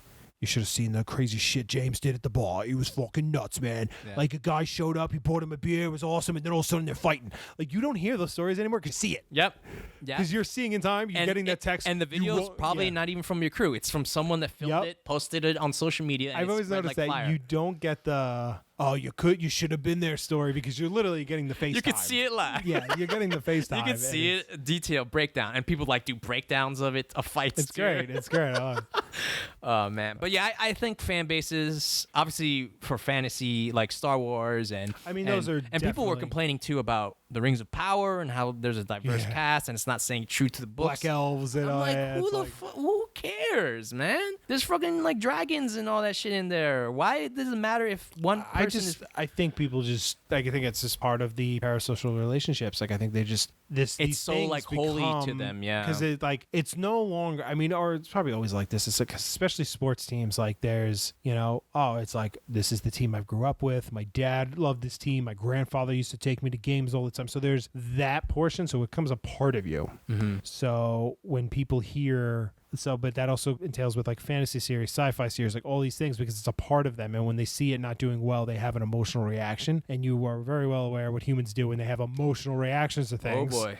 So I think that's kind of where that comes from. Yeah. Not that I Yeah. agree with it, but I think people have to. I always say too is like, say your problem out loud and listen to it, and it always sounds ridiculous. Yeah, Like when that's you always actually say, a great thing because like if you're having a someone- hard time at work, yeah. go home, and even if you ever like explain a problem that you're having at work to a friend that has no fucking clue, and you're explaining it, and you have to kind of go the extra step to explain why it's a problem, and they're like, oh yeah, it's totally fucked up, Because you man. want them to share your point of view, right? And you're like, You're like, But- wasn't he an asshole to me? But And at you're like, work, you could go to like the other guy and be like, do you believe what he fucking did when my boss did? They're like, yeah, it's such fucking bullshit. They always do that, right? And you tell it to like me, and I'm like, oh yeah, okay, that's kind of sucks. I mean, That's where you're really like, shitty. get this I'm like, motherfucker what's out your of my problem? house. So I used to tell this to my wife when she would have like a really bad day, and I was, at one of her jobs, and I would just say your problem out loud, and doesn't sound as important. Yeah, in the grand scheme of things. I used to say this too, like before I work now, years ago, I worked in the restaurant industry, and everyone would get so amped up. I mean, Yeah. if anyone has worked in the restaurant industry, they know what I'm talking about. Constant stress. Long hours, same people, you're just moving. It's a lot going on. That's why I think you'll like The Bear, because it gives a really inside. I good really want to watch that. in-depth It's to on, the it's on my inside queue. kitchen. Yeah. But I always said, it's like, guys, we're not saving the world here. It's just sandwiches. And they would look at me like I had 6 goddamn heads. Like, how dare, what do you mean, just sandwiches? But then when I'd go out and talk to people about it, they would laugh. They're like, really? I'm like, yeah, because like you're laughing when I say that. Like, but to them, they're like, no. That's them. Yeah. You it's their know, holy and I mean, grail. I'm subject to it too. I come home from like a stressful day at work, and then like if you just say the problem out loud, you kind of like, oh, out of context, this means like nothing to like anybody. Yeah, and it's tough because like when you get invested into your work, you don't want to do a shitty job. course. And you don't want to half-ass stuff, but like you have to remind yourself, like, in the grand scheme of things, it's not as big as And you're making I it think out that's to the be. same thing with like fan bases, where Yeah. it's like I am truly bothered by what Disney. Not so much Disney, because Disney's done some great Star Wars, but they've also done some pretty horrible things. Like it has never sat right with me, the sequel series. Mhm. I've seen them, and it truly bothers me that they went that route with it. Same with like Indiana Jones 4. I joke, I say, oh yeah, it never happened. I was so upset because that was my childhood. Like that was like my babysitter for a long. I grew up. Like a big chunk of my educational career was to try to become Indiana Jones in certain ways, and to see them do that bothered me. However, I'm an adult, and I'm well aware it's not real. It's entertainment, but the other Indiana Jones movies didn't get deleted. You know what I mean? I can go back to them whenever I want. Yeah, Same with the Star Wars stuff. Like One, Empire Strikes Back is never getting removed. So go ahead, make $1 million, and if they all suck, yeah. doesn't get rid of Empire Strikes Back. Yeah, like they're still there, and you shouldn't let one quote unquote slip up or one that didn't capture the magic of the originals deter you from the product. People are like that too. They're like, this is terrible. Now I'm not watching any more Star Wars. Blah blah blah. Okay, bye. Maybe it'll cause you Oh, less it's stress. like the It's- like when Kaepernick took the knee. Yeah. And people were burning their Nikes. It's like, those are good fucking shoes, bro. Yeah, What's wrong with you? give it to Salvation Army or something. man. Exactly. But I'm like, You know? why are you getting rid of So fucking... it's funny because, like, I watch a lot of sports and I have, like, teams that I follow. If my team starts doing bad, I stop watching them altogether. Do you know why? Because I don't need the unnecessary stress and anger of watching a team that I know is bad. It took me a while. I was saying, aren't you a Knicks fan, bro? I'm a diehard Knicks fan. I'm a diehard Knicks and you fan. hate which your is- life. And I watched almost every season from them since I started. But, I eventually learned, because it's part of being an adult, that you're getting upset, you're getting angry, and you're yelling at a TV for no goddamn reason, because in the grand scheme of things, just don't watch it. Yeah, I had a wake-up call with that once. I went to opening day at Yankee Stadium probably 15 years ago. It was my first opening day. Like, I've gone to baseball games before, but it was opening day at Yankee Stadium. I drove to my buddy's college. I picked him up. Big Yankees fan. We're going. We got shit seats. We're fucking going. We're going. All right. We go early. And I went, you go to sporting events with friends, and then you go to sporting events with fans. They're there fucking early, and they're sitting there for the whole game. They have their habits and routines. Yeah, and I was into it. So I was like, yeah, it's like I haven't been to Yankee Stadium in like a decade at this point. This is before the new stadium. So this is probably one of the last seasons it's going to be done at that place. Cool. So we go. One of the best games I've ever watched was there. Some of the best, like, God damn, it was a fucking, like, the energy of the stadium. It was just like, it was a great comeback in the seventh. Like, it was just one of the best games I've ever seen. And I'm with my buddy, who's a diehard Yankees fan. He's there in it too. We're all having a good time. We're having a couple drinks. We're not even shit-faced. We're just having a good time, right? Yeah. The energy was so, we didn't need the booze, right? Yeah. Yankees start fucking losing. Because it's the fucking Yankees in 2008.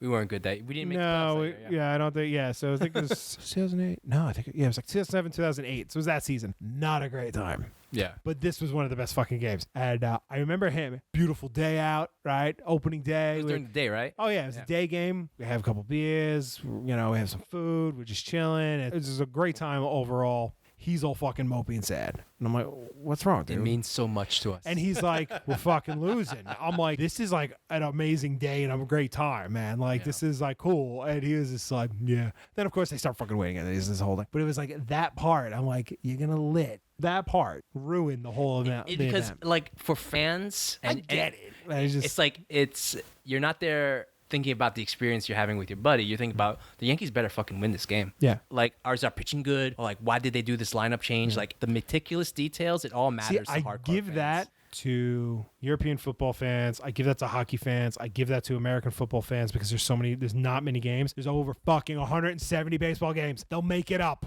It's like, isn't it funny? Football, I get. You only got a couple to go. You only got a couple games. You fuck 2 up in a row, you're fucked. Yeah. Like, it's like, you know. No, yeah. Goodbye ring. You ain't getting it, you know. Yeah. And like football, like European football fans, I totally get because if they keep fucking up, Dude, they're going to lose their spot. I want to go to European football games so bad just because of the energy and the vibe. And yeah, maybe one day I'll go. But yeah, no, you're right. Baseball, it's like there's 162 games in a season. Yeah. It might have sucked. It's different if you're in the playoff game. I've been to playoff games. No, don't I get am me wrong. locked in. If you're in tournament mode, yeah.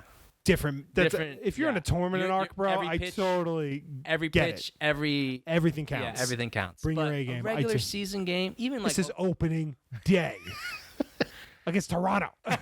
It's like, oh man, but that's fandom for you, man. It's irrational fandom. yes, breads and circuses. I'm learning, Dan. I'm not the best still because, you know, when my teams still suck, I still get upset. It's irrational. Like, you should not be yelling at a freaking screen or throwing stuff on the ground or punching walls. I punched walls when the Knicks have sucked. Just to kind of give you guys a background of who Sebastian I'm a is very here. nice man. He is an Ecuadorian. Yes. What of it? They're very passionate people, Yes. and I'm just going to leave it at that. Yes. You are passionate people, good and bad, bro. I got it from my dad and my mom. She's also very feisty. But yeah, basically, yeah. What can we say? It's irrational. It's irrational I get it. logic. I mean, but yeah, I do. I think I don't even think that's a controversial take. I think just the fan bases got chill out, bro. Yeah. I want to talk about Bruce Willis in The Last Man Standing. What do you have to say about that movie? Okay, one of the best fucking movies ever made. Made. Listen, I know. I wouldn't go that far, but sure. Okay. I know it's a bad movie. Give people an idea of what the movie is if they don't know what it is. Last Man Standing is a Western that takes place during Prohibition era Texas. Bruce Willis plays an unknown gunman who comes into town and pretty much does American-style gung fu on 2 rival gangs, one the Irish and one the Italian mob. They fight over this little shithole, like abandoned shanty town in Texas. Boy, this premise sounds very familiar, Dan. I feel like I've watched it before in a Japanese film. I don't know what you're talking about. By the way, it's a Western remake of Yojimbo, directed by Akira Kurosawa. Yes, which is going out on a limb here, one of the greatest movies made by one of the greatest directors. Easily. This is the fucking Kirkland brand of that. But I love every second of it. It has one of the best shootouts. No, I know exactly what you're talking about. Yeah. So this is where I'm going to put this under like embarrassing cringe movies where it's... Yeah, what's so cringe about it? It's so bad. It is. He literally shoots a guy in the gut and he flies, not from with a shotgun, with a pistol, and the guy goes flying. Oh, you're talking about, yeah. Yes. Like that shit. It's silly, yes, yeah. But man, when we watched Bruce Willis going full Bruce yeah, Willis. It's Bruce Willis, yeah. It's got Christopher Walken in it. Yeah. It's like really cringy with like the Italian stereotypes and like yeah. But I think it's a genuine, like, I love that movie, but I know it's bad. It's a cringe movie. Definitely a cringe movie. Okay. You know, that was also, I think it was before Fifth Element he made that? Yes. Because it came out in 95. No. Came out in 95, no? Am I getting my years mixed up? You are definitely getting your years mixed up. Because Fifth Element is 97, for sure. Sure? Forever? I believe so. It was 96 for Last Man Standing. And Element was 97, no? I believe so.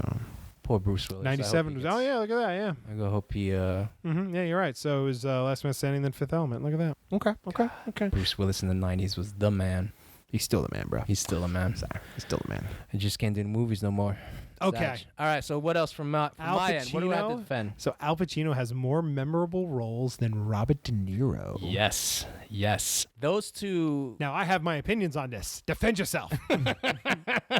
So those two have kind of been hand in hand, right? They're recognized as two of the most prominent actors in America's cinema. I don't think that can be disputed. Their work speaks for itself, and so on and so forth. I'm not saying that Al Pacino is a better actor than Robert De Niro, but what I'm saying is he's had more memorable movies / roles. Like if I were to go through their filmography, right? Mm-hmm. And I would pick up 5 of Pacino's best movies and 5 of Robert De Niro's best movies, I'd watch the Pacino movies first. I agree with you. You Like, know? I'm actually on your side. I was just fucking with you. I'm totally on your side with it.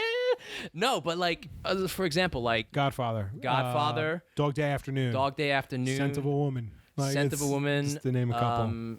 Shapiro. Any Given Sunday, he plays a coach. That's a very underrated role he has. Yeah, like Giving a negative light to football years before all the other stuff. that movie is such. It does not paint the NFL in a great light. Yeah, and maybe that's why it's been buried because it does That's not on purpose. That's not by accident. I mean, It's great, and I think Oliver Stone did that, right? And he's always been one to stir the pot. Anyway, no, I like Scent of a Woman, like that.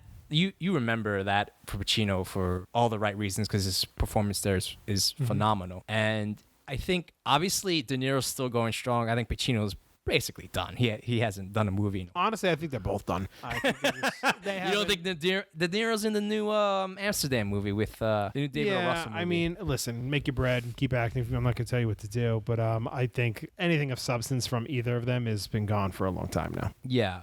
So if you look at the stuff that made them legends. The stuff that, like, don't get me wrong, like, I'm talking And about even Titans Heat. now. Like, it's you like, remember Heat, right? They were both in Heat. Yeah, I know. That was a big deal. And I thought Pacino was actually better than De Niro in that movie. You know, because he was going through, his character went through See, more the stuff first time I than De saw Niro. Heat, I didn't really understand that Al Pacino's character was a fucking cokehead. Oh, yeah. And then as I went through college and discovered what cokeheads are like, I'm like, oh, that was fucking perfect shit. This taking his TV. He's like, I'm taking the TV. It's like, and it's the whole so shit with his good. family, it's like, Oh, yeah, it's so good. It is. I think what was it? Mann said, if he Michael had Mann, the director. Yeah, Michael Mann, the director, said if he had to write that movie today, Al Pacino would have just been hooked up on fucking Red Bull. Because it's like that. It's the same. Like if you're just like wired on Red Bull all the time. And again, it's not that I think Pacino's a better actor. It's just that when I compare their movies, I tend to gravitate like Devil's Advocate too. Do you remember Devil's Advocate? Yes, I do. It's a little overacting, but it's still A little. hardcore. I am a firm believer that movie. So I think there are certain movies that get saved by like 1 or 2 scenes. Mm-hmm. I don't agree with this, but I've been told this. So Blade Runner, right? The first one, I think is one of the greatest movies ever made. Ridley Scott's magnum opus. I had a friend who had he didn't see a lot of film, and he was like, oh, I was watching that. He's like, oh, dude, watch Blade Runner, you'll love it. He's like, he's watching Blade Runner, and he's like, okay. He's like, I didn't really like it until the teardrops, memories like our teardrops in the rain, which is my favorite quote from a film Monologue, ever. yeah. Mm-hmm. I love that line because it says so much without saying so little. And you know me, use 3 words, don't use 5. And he was like, that's what sold me the whole movie. And I was like, oh, so like a line can do it. And wow, that's a little tough for me. But I think with like Devil's Advocate is that Al Pacino's Satan monologue is brilliant. Awesome. Now it is like, I mean, it's Keanu Reeves being very it's like the writing gets a little rough. I'm like, it's one of those movies where the guy's being tried for murdering his whole family, and his line, I quote, is, "I was boning my secretary." Like, really? That's the line you use? Like, it's mid-90s movies. What can you say? I get it. But I think it's like Al Pacino's like, because the whole thing is, he's the devil in the whole movie, right? No big shocker that he's the devil, right? Which is a great metaphor because aren't lawyers devils? Yeah, that's the whole thing. And it's like, I mean, there's certain meta stuff to it, like the Al Pacino's character's named Milton, but his monologue is what kind of carries that whole movie. Yeah, and he's famous for those monologues. He did one in Any Given Sunday. He did one in Scent of a Woman, to the school. Yeah, he delivers even his monologue in Godfather, the first one, when he's about to kill the guys, he's like, listen, this is a man who's caught out, this is a policeman, because he's literally talking about murdering a police officer. And it's like, even at that time, like, think about 70s, that writing, even today, the shit that would fly at you if you literally wrote a scene where a white man is talking about murdering a policeman. Yeah. Right? Even if he's corrupt or not, like, just blatantly trying to justify because the character, Corleone is trying to justify murdering this cop. And he's got plenty of reason to do it, but he's just like, he's caught up in drugs, and it's like that's a monologue that carries a film. Absolutely. And that's why I think he's made his movies more memorable than, say, De Niro has made. Like, obviously, let's not dispute this. De Niro is one of my favorite actors of all time. But I feel like I said, if you were to take 5 memorable Pacino movies, 5 memorable De Niro, I'll watch the I probably would Pacinos too. first, I'd probably watch it, Yeah, but I know people are like, fucking De Niro's the man. What are you thinking? Pacino's washed, and you only got, credit for Godfather, and that's it. Like, no, look at Pacino's filmography. He's got a lot more. He's got a lot more than Godfather. Come on now. But that's what I feel, and I'm sticking to it. Why don't you tell me about JoJo's Bizarre Adventure? This is an anime, Dan. It is not an anime. It is a lifestyle, bro. Oh, my God. Okay, that's the end of the podcast, folks. Thank you so much for listening. You don't understand. Because people who know. Okay. Okay, so tell me why this is on our controversial takes list. I mean, it's a controversial take for people who don't know. For people who don't know. So JoJo's Bizarre Adventure is an amazing show. Going 5 seasons now. Bro, the comic's been going even further. Manga, sorry, guys. JoJo's Bizarre Adventure is essentially a story about a particular bloodline of the Joestars, all right? And their arch enemy, Dio. And by the way, he has to explain it like this because if you don't explain it in an anime way, why even talk about it, right? You don't understand. That's the thing. If you understood the villainy of Dio, you would understand that you have to say his name, Dio. With disgust. And the Joestars are your only hope. So essentially, it is just, I threw it in here for last because it's a really good show, and I think everyone should watch it. It's a very long show, and it's one of those things where you have to get through the first 2 seasons before it gets good. Jesus. Actually, scratch that. No, the second season's good. You have to get through the first season, but the good thing is the first season's short, and then it gets into the epic lengths of these shows. But see, the thing is with JoJo's Bizarre Adventure is that it deals with the Joestar family. And they are keepers of this kind of like these like pseudo martial art techniques that are forgotten to time. Stands and Hamuns. I know this sounds like fucking gibberish, but it's amazing. You wouldn't understand. And essentially, and then, they have their arch villain Dio, and all his other things. So essentially, like every season deals with the next generation of Joestars. Okay. So it starts off with Joseph Joestar. And spoiler, he dies. Then you go to the other Joestars, but it's like a couple decades later, or it's like their grandson. So it's like a legacy show. It's a very much a legacy show, and it's dealing with all their adventures, but it's also like the first season starts off in like Victorian era London. And then it goes into like the 80s. But it's all very much that style of the time. So you have season 1, it's all the Victorian era like Drew art where it's like, it's all pomp and ceremony. But then the second season deals with essentially like during or right after World War II, but it was written in the 80s. So it's got all that like 80s like shredded like Arnold Schwarzenegger looking characters and shit, and it's like bright colors and all that. Yeah. Then like season 3 is a road trip story about a crew going through the desert and stuff, and it's like a very long Final Fantasy 15 basically. Essentially. And it's like that's essentially the story, and it deals with like that particular character. And then the 4th season goes into like a little town, like a Agatha Christie murder mystery story, and then the 5th season goes to like Italy, and it's like kind of dealing with like a mobster type story, like about the the Italian mafia. Then the story after that it's about a prison, and like they go deal with all that. It's like so each season is its own self-contained story with like usually with the other characters sometimes popping in and out, but it's like their own self-contained stories. But the art style is ridiculously good. The stories is a batshit crazy show. I promise you, whatever you see in that show, you've never seen before in TV. It's so fucking stupid. Like but it's the title, JoJo's Bizarre Adventure. That's called that on purpose. Plus the music fucking slaps, man. It's just the soundtrack is so good. Mm-hmm. So what's controversial take about it? Is it cringe or like? It's controversial because people who don't know think it's stupid and it's a kid's cartoon. But people who know, fucking know. People who know, okay? And I'm talking to you people, okay? Oh my God, that's funny.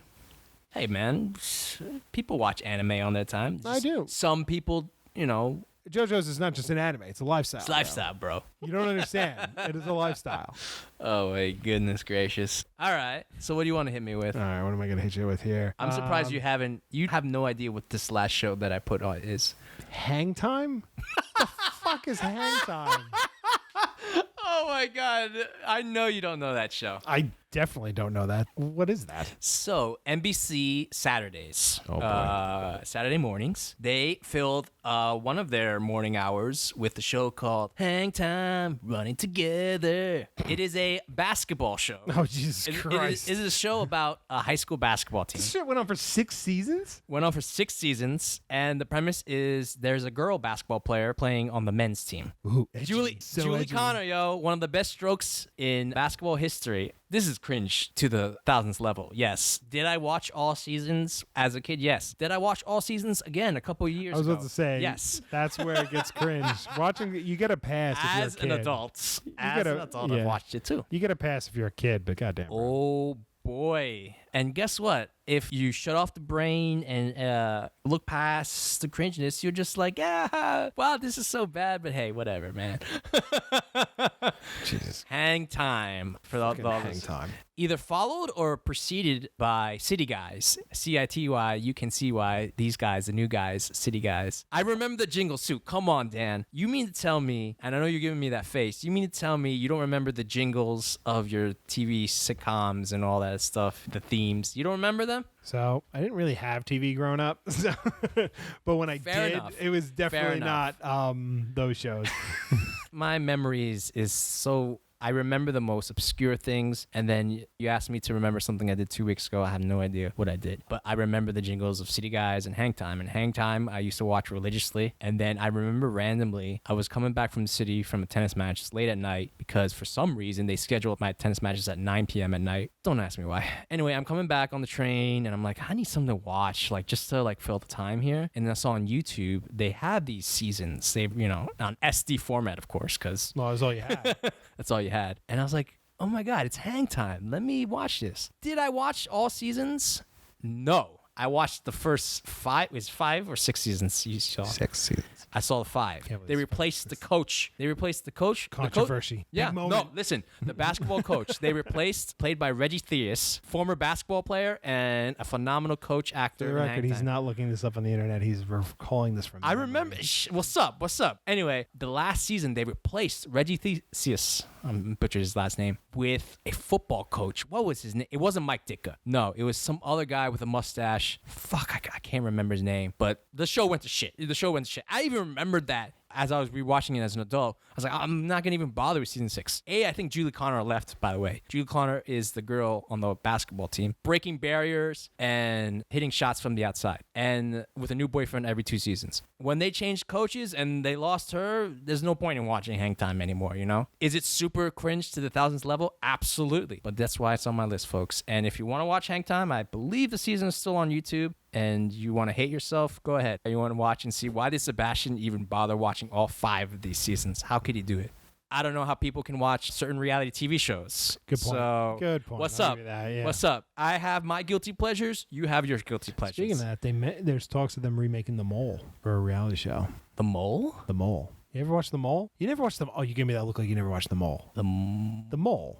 Mole? I'm drawing a blank here, but Oh my God. Anderson Cooper? Before he was Anderson Cooper? Oh, dude, this was the best reality show. This was during the boom of the reality shows. And essentially what it was a group of cast of people, and they have to do competitions, but one of them is the mole. And he's works with the show, and his he or she's job is to sabotage the group's goals. And the whole point of the show is to find out who the mole is, because nobody knows, not even the viewer. Oh, I remember this show. The Mole, Jesus bro. Christ. How did you not know this? This is peak television. Oh my God. Oh my God. He looks so different. My God. Was this on Fox? Yes. It was on Fox. I remember now. Okay. Anderson Cooper was on that shit. They're man. remaking it with Anderson Cooper. No, they're using Alex Wagner, and she's an amazing correspondent.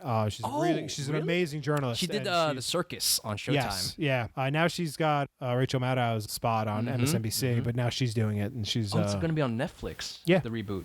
So I told you, bro. Fun. So what you got for me? Okay. I think we have time for a couple more. We have time for a couple more because we talked about a few of these in our. Some of these are some of these are we've already kind of touched upon. So I'll give you a freebie on that one. We talked about award show. That was a good one, and we talked about Star Wars prequels. I know you're a protector of the prequels.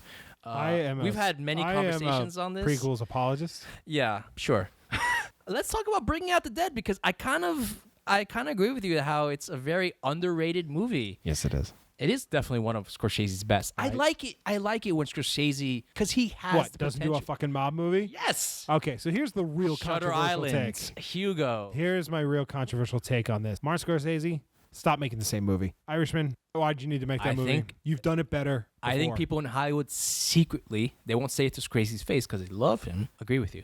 Yeah. He just makes. He's been made. Now he has already made it, and he's made it. He has nothing American left to Con. prove. He has nothing left It's to like prove. who are you? Like He has nothing left to do prove. what you want to do, fine. But I think The Irishman was a waste of time. Yeah, we talked about You that. yeah, exactly. You did Goodfellas, and then you did Casino. Yeah. You know, it's like, and then The Departed's an amazing story, but it's like, okay, do other stuff. But so when he does other things, When he branches out, and he's They're amazing. He's capable because he's a good director. Good directors don't have to be tied to the same stories, right? But because he's a good director, he can make a good movie without having to Yeah.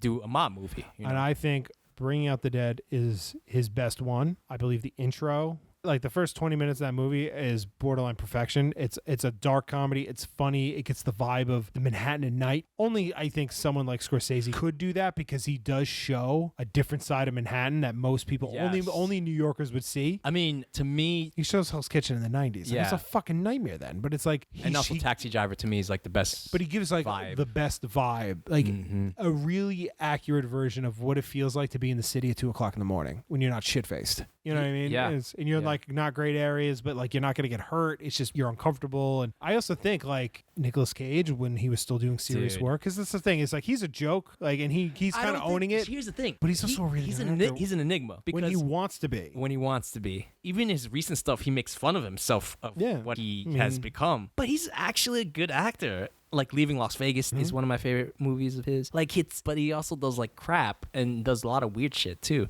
There's that sci-fi movie based on the H.P. Lovecraft one that he did recently. Do you remember that? What was that called? I had no interest in watching it, but it was there. I was like, this is another Nick Cage B movie. But yeah, he's such an enigma. Apparently, it came out that he's actually caught up on his taxes, so now he's gonna do like real movies again. I mean, isn't that why so many of these actors? Because they just do. Because they gotta. I get it. yeah. Make your bread. But I think no, like Bringing Out the Dead. I think it encapsulates a vibe of misery without a reason, Yeah. so to speak. Like it shows a haven't guy seen that who's movie in yeah, it years. shows like a guy working the night shift at like a super stressful job, and like, but it's something he's choosing to do. You know, I love the quote. It's like all I need is a couple. EMT? Yeah, he's an EMT in Yeah. Hell's Kitchen Yeah. as a paramedic. And it's like one of my favorite quotes is like, I just need a couple slow days followed by a few days off. And it's like, who's not been in the grind and just wished for like 2 slow days and then a long weekend? And that job in particular, I Yeah. can only imagine. And it's very much that. And the I EMT, think the hours, yeah. that's why I really like when people are like, oh, what's your favorite Scorsese movie? I'm like, it's Bringing Out the Dead. And people look at me like, are you kidding me? Yeah, because you're expected, obviously, Taxi Driver. Yeah, Taxi Driver, Goodfellas, you Goodfellas. name it, right? And it's Yeah. like, but I always put that one because, I mean, it's a weak movie. Like, it gets a little wonky towards the end and all this stuff. Sure. But I think the beginning of the first 15 to 20 minutes is great. Yeah. But yeah, so that's kind of my controversial take is that Scorsese, please just stop. To do other shit. Yeah, I wonder how old is he now? He's got to be old. He's old. I mean, well, what's his name was still making movies, Clint Eastwood in his 80s, so... Yeah, but he's not really doing many movies anymore. Nope. That's another one where it's like Martin Scorsese is 79 years old. He is younger than Ridley Scott. He's younger than, what's his name, Sir Anthony Hopkins. Yes. Because Ridley Scott is 84 I think years old. Is he retired, Sir Anthony Hopkins, from acting? He's like No, I pseudo still, retired. I still see him in... I think he just does when he wants to, kind of thing. Yeah. He was the best part of Westworld. I don't know what Westworld has become now. This last a season mess. is A mess. a flaming hot mess. But the first 2 seasons were phenomenal. I didn't watch the second season, but I did watch the first, and I loved it. I'd argue it's one of the best acting performances of... Not Oh, only he's very good in it. Oh my God, he's just magnetic. I've always said, if I were to choose who would narrate my life story in like a documentary or whatever, in English, Sir Anthony Hopkins. Not Morgan Freeman? Nope. Whoa. Yeah. Okay. Is that a controversial take? I mean, it's got to be Morgan Freeman, bro. In Spanish, Well, guess who? He's an actor. And he's Spanish, obviously. Antonio Banderas. Yes, my man. That's why we're road buddies. If those two, because I think their voices and the way they act, top notch. But yeah, I mean, yeah, Bringing Out the Dead, underrated movie. Also, I was talking with someone the other day about The Game with Michael Douglas. Another David Fincher movie. Yeah, and it was also brought up in Russian Doll. Where, Yes. like when she's first like realizing that the Dave's repeating, I she's love like, that she's reference. Like, wait a minute, this is The Game. I'm Michael Douglas. I love that reference because that's like It makes people forget that movie.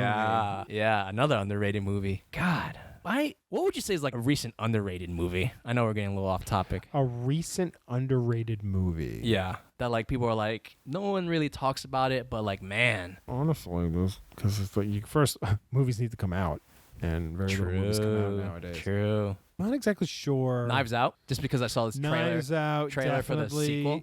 Definitely, Knives Out is definitely one of those movies that came and went and shouldn't have. I saw the trailer for the sequel. I'm bummed for that. Big cast. Yeah, I'm really digging that. Yeah, I'm excited for that. Also, there's that movie with Anya Taylor-Joy and Ralph Fiennes. They're like, The Menu. The Menu. Yeah, That looks intriguing. that I'm curious about. Yeah, I want to check that out too. Yeah, Knives Out we could say is a most recent underrated I would movie. definitely put that as an underrated movie. Basically- Baby Driver is definitely an underrated Baby Driver, movie. Edgar Wright. Did you like Last Night in Soho? I don't know if you I ever haven't saw seen it yet. Okay. It's on my queue. I Okay. gotta get to it. Yeah. Any last second controversial takes you want to throw at me? I think we've beaten up our audience enough. You know what's funny about these takes? They're not as controversial, but they are kind of a bit, against the norm of public opinion. They're not super controversial though. Would you say? I mean, Succession is overrated. I think is not a lot of people would agree with me on that. No. Us with that. I'm just looking at the award season. Most people would not agree. Yeah, and the right, Star Wars prequels. Here's my controversial one. It's real easy. Not a fan of Breaking Bad. Oh, so that's where we differ. I get it. Do you though? Well, my thing is, I think I just Don't, and I've heard the excuse where, and I don't think people are like, oh, it doesn't get good until the second no. season. I'm not even talking about that. Don't, because it's good in the beginning to end. To What me. kills me is that he had a chance to get the money for his treatments, and second episode he doesn't because of his pride, and that's when he decides to become a meth dealer. Like, also, I kind of just I just didn't vibe with the show. I don't think it's a bad show. Mm-hmm. I'm aware of like everyone just loves it because of the character arc, and it's a really good one. Mm-hmm. I don't think I have patience for it. I don't think I have patience for 5 seasons of a character arc. There was some cool stuff in the show, but I was just, You are really for a limited series, I can tell. I'm very much. A limited Well, it's series the guy. way that HBO in particular is going. And, I'm very happy that they're doing that. I really, So because here- you gotta understand, there's a lot of pressure, and it's a big time sink to go into Yeah. the 5-season show. It's Yeah, but at the same time, there's going to be the pressure to make more seasons when you have the success of a Oh, I first get season. it. Oh, I totally. Yeah. No, I get why they do it. Like, Yeah. I'm not saying they should stop at 5. No, listen, man, I get it. Yeah, yeah. But- and like, because like, for example, I could be okay with not another Obi-Wan season, Yeah, me too. even though I know, it's Obi-Wan. Like, It's Obi-Wan, you want to yeah. you want to see Obi-Wan, but I felt like they're reaching in one season to make 6 episodes. Yeah. How are you going to stretch it out? They were stretching that. How are you going to stretch out another? You could obviously expand the Star Wars universe, but leave that for like Andor. That's a show I'm really excited for. That anything they do, like you can't say. And that. you know I why? can't say that, but And you know why? Because the showrunner recently came out and said, we are not going to do any fan service. So don't Yeah. expect that. yeah. And I was like, well, they fuck say that. yes. Well, we'll see until Disney says, wait a minute. Well, that's the thing with Disney. Like, they get little Listen, fingers in when there. when you spend a few billion But- on an IP, you're gonna have an opinion about what you do with it. Well, if I'm the showrunners for Andor, I'd be like, I'm going to do this kind of like, Oh, I totally dig they're doing like a grittier. They're gonna continue. more about, it's yeah. the vibe of like Rogue One, where Yeah. it's supposed to be darker and Yeah. like more messed yeah, up. yeah, which I'm totally down for. I think that's a show I'd really be excited to see. Anything else, Cool. Dan? I do have homework for you though.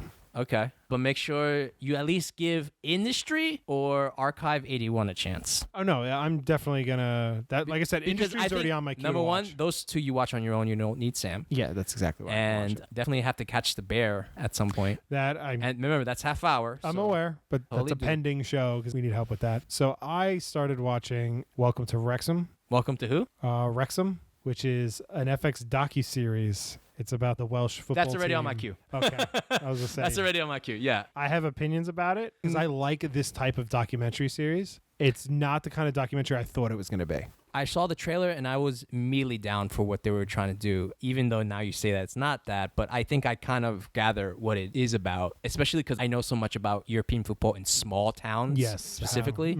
Like, for example, Real Madrid, the biggest team in Spain, played a match in Scotland in Celtic Park. And it's a very small team, but the stadium is just like magical. Yeah. It's the best way I can describe it because they're fans and that It's the fans it's that a carry, community. It's like a community, right? So that's already on my What queue. I really like about the show is that it's giving a real introduction to football to Americans in a way that they can understand. It's in a way that we can understand it, because like football has never taken off here, but this docuseries shows why this is such a big deal to these people. And it's not a one-off. Like, this isn't just this one town, a bunch of crazies into a football team. It's like, no, this is just how it is for all of them. Yeah. And that's the part where I was a little surprised that that's where the docu kind of goes. But definitely that's your homework. That's definitely on my queue. The next show I was actually planning to watch. Have you seen Severance yet? Everyone keeps talking about this. I guess I have to watch it, right? I'm going to watch Severance first, I'll be honest with you, because I initially was going to watch that and then I want to see Russian Doll first. So, and it's also, I think it's half-hour episodes too, so it should be a breeze for Severance. Yeah. I will check in on Severance and then I'll hit up this doc series. Is it over or is it ongoing? It's almost done. Oh, it's ongoing? It's a weekly. Yeah, so I'll watch They Severance. release like 2 episodes a week. Okay. So I'll do Severance first. Cool. And I'll let you, or if you want to watch it same time, do whatever you want. I'm gonna try. Or I will report to you to see if it's even worth it. I will absolutely try to get to Severance. Yeah. Cool. All right. So we got homework assignments. We went through controversial hot takes, if you will. But yeah, I think that was a good episode. Yeah, I think we're good. So yeah, everyone, you will see us next time on the Pixel Den. Later, guys.